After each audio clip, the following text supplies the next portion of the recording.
Ecclesiastes 1. These are the words of the philosopher, David's son, who was king in Jerusalem. It is useless, useless, said the philosopher. Life is useless, all useless. You spend your life working, laboring, and what do you have to show for it? Generations come and generations go, but the world stays just the same. The sun still rises and it still goes down, going wearily back to where it must start all over again. The wind blows south, the wind blows north, round and back again. Every river flows into the sea, but the sea is not yet full. The water returns to where the rivers began and starts all over again. Everything leads to weariness, a weariness too great for words. Our eyes can never see enough to be satisfied. Our ears can never hear enough. What has happened before will happen again. What has been done before will be done again. There is nothing new in the whole world. Look, they say, here is something new. But no, it has all happened before, long before we were born. No one remembers what has happened in the past. And no one in days to come will remember what happens between now and then. I, the philosopher, have been king over Israel in Jerusalem. I determined that I would examine and study all the things that are done in this world. God has laid a miserable fate upon us. I have seen everything done in this world, and I tell you it is all useless. It is like chasing the wind. You can't straighten out what is crooked. You can't count things that aren't there.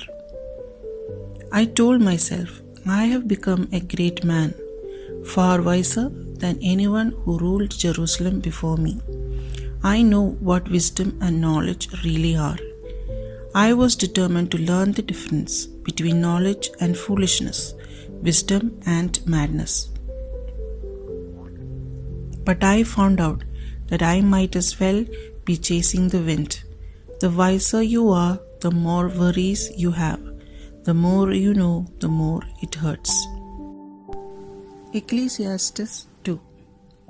I decided to enjoy myself and find out what happiness is. But I found that this is useless too. I discovered that laughter is foolish, that pleasure does you no good. Driven on by my desire for wisdom, I decided to cheer myself up with wine and have a good time. I thought that this might be the best way people can spend their short lives on earth. I accomplished great things. I built myself houses and planted vineyards. I planted gardens and orchards with all kinds of fruit trees in them. I dug ponds to irrigate them.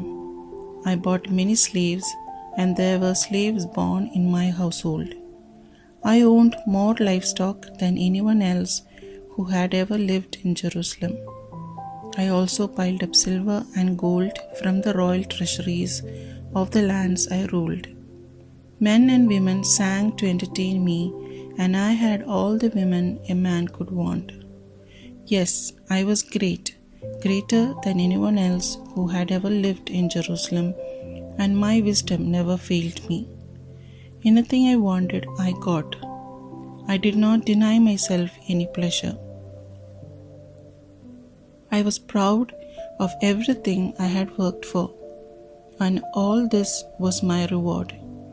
Then I thought about all that I had done and how hard I had worked doing it, and I realized that it didn't mean a thing. It was like chasing the wind of no use at all.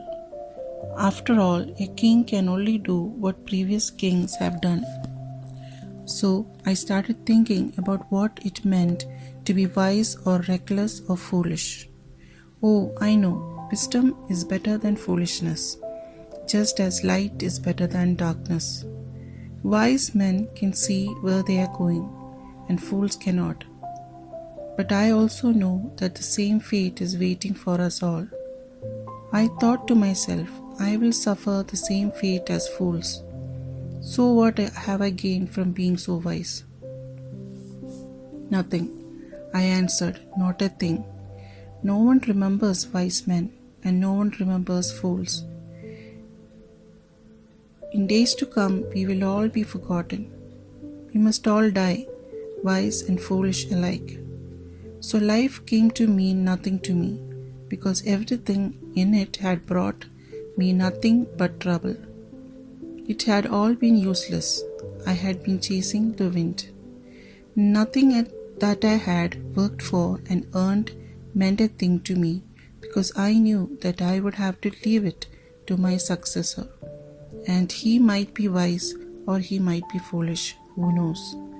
Yet he will own everything I have worked for, everything my wisdom has earned for me in this world. It is all useless, so I came to regret that I had worked so hard. You work for something with all your wisdom, knowledge and skill, and then you have to leave it all to someone who hasn't had to work for it. It is useless, and it isn't right. You work and worry your way through life, and what do you have to show for it? As long as you live, everything you do brings nothing but worry and heartache. Even at night, your mind can't rest. It is all useless. The best thing a man can do is to eat and drink and enjoy what he has earned. And yet I realized that even this comes from God. How else could you have anything to eat or enjoy yourself at all? God gives wisdom, knowledge, and happiness to those who please Him, but He makes sinners work, earning and saving, so that what they get can be given to those who please Him. It is all useless. It is like chasing the wind. Ecclesiastes 3. Everything that happens in this world happens at the time God chooses. He sets the time for birth and the time for death, the time for planting and the time for pulling up, the time for killing and the time for healing, the time for tearing down and the time for building. He sets the time for sorrow and the time for joy, the time for mourning and the time for dancing, the time for making love and the time for not making love, the time for kissing and the time for not kissing. He sets the time for finding and the time for losing, the time for saving and the time for throwing away, the time for tearing and the time for mending, the time for silence and the time for talk. He sets the time for love and the time for hate, the time for war and the time for peace. What do we gain from all our work? I know the heavy burdens that God has laid on us. He has set the right time for everything. He has given us a desire to know the future, but never gives us the satisfaction of fully understanding what He does. So I realized that all we can do is to be happy and do the best we can while we are still alive. All of us should eat and drink and enjoy what we have worked for. It is God's gift. I know that everything God does will last forever. You can't add anything to it or take anything away from it. And one thing God does is to make us stand in awe of Him. Whatever happens or can happen has already happened before. God makes the same thing happen again and again. In addition, I have also noticed that in this world you find wickedness where justice and right ought to be. I told myself, God is going to judge the righteous and the evil alike, because every action will happen at its own set time. I concluded that God is testing us to show us that we are no better than animals. After all, the same fate awaits man and animal alike. One dies just like the other. They are both the same kind of creature. A human being is no better off than an animal because life has no meaning for either. They are both going to the same place, the dust. They both came from it. They will both go back to it. How can anyone be sure that a man's spirit goes upwards while an animal spirit goes down into the ground? So I realized then that the best thing we can do is to enjoy what we have worked for. There is nothing else we can do. There is no way for us to know what will happen after we die. Ecclesiastes 4. Then I looked again at all the injustice that goes on in this world. The oppressed were weeping, and no one would help them. No one would help them because their oppressors had power on their side. I envy those who are dead and gone. They are better off than those who are still alive.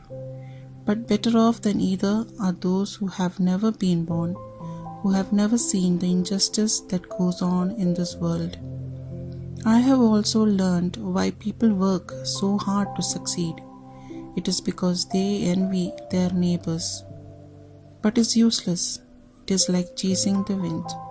They say that a man would be a fool to fold his hands and let himself starve to death. Perhaps so, but it is better to have only a little with peace of mind than to be busy all the time with both hands trying to catch the wind. I have noticed something else in life that is useless. Here is a man who lives alone. He has no son, no brother, yet he is always working, never satisfied with the wealth he has. For whom is he working so hard and denying himself any pleasure? This is useless too, and a miserable way to live. Two are better off than one because together they can work more effectively. If one of them falls down, the other can help him up. But if someone is alone and falls, it's just too bad because there is no one to help him. If it is cold, two can sleep together and stay warm. But how can you keep warm by yourself? Two men can resist an attack that would defeat one man alone. A rope made of 3 cords is hard to break.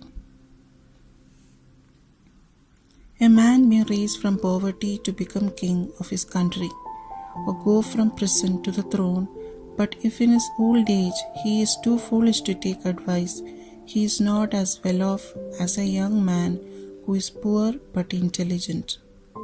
I thought about all the people who live in this world, and I realized that somewhere among them there is a young man who will take the king's place. There may be no limit to the number of people a king rules. When he is gone, no one will be grateful for what he has done. It is useless. It is like chasing the wind. Ecclesiastes 5. Be careful about going to the temple. It is better to go there to learn than to offer sacrifices as foolish people do. People who don't know right from wrong. Think before you speak and don't make any rash promises to God. He is in heaven and you are on earth, so don't say any more than you have to. The more you worry, the more likely you are to have bad dreams. The more you talk, the more likely you are to say something foolish. So when you make a promise to God, keep it as quickly as possible. He has no use for a fool. Do what you promise to do. Better not to promise at all than to make a promise and not keep it. Don't let your own words lead you into sin, so that you have to tell God's priest that you didn't mean it. Why make God angry with you? Why let him destroy what you have worked for? No matter how much you dream, how much useless work you do, or how much you talk, you must still stand in awe of God. Don't be surprised when you see that the government oppresses the poor and denies them justice and their rights.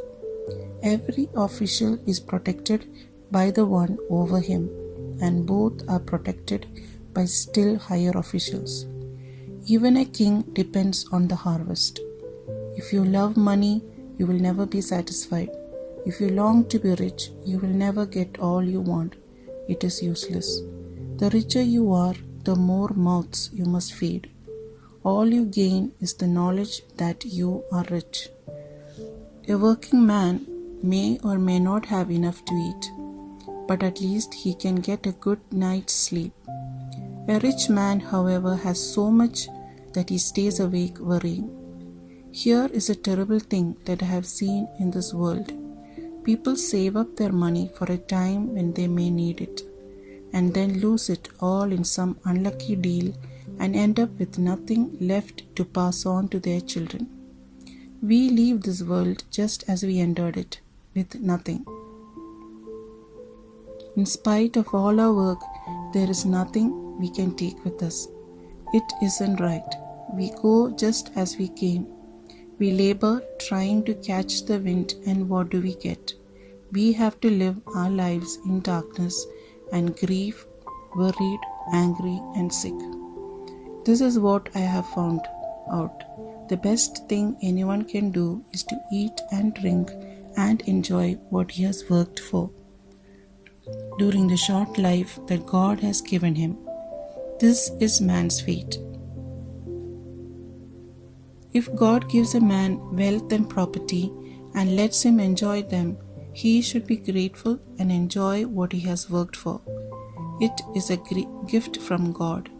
Since God has allowed him to be happy, he will not worry too much about how short life is. Ecclesiastes 6. I have noticed that in this world a serious injustice is done.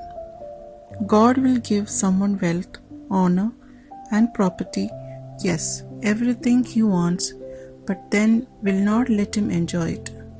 Some stranger will enjoy it instead. It is useless and it is all wrong. A man may have 100 children and live a long time, but no matter how long he lives, if he does not get his share of happiness and does not receive a decent burial, then I say that a baby born dead is better off. It does that baby no good to be born. It disappears into darkness, where it is forgotten.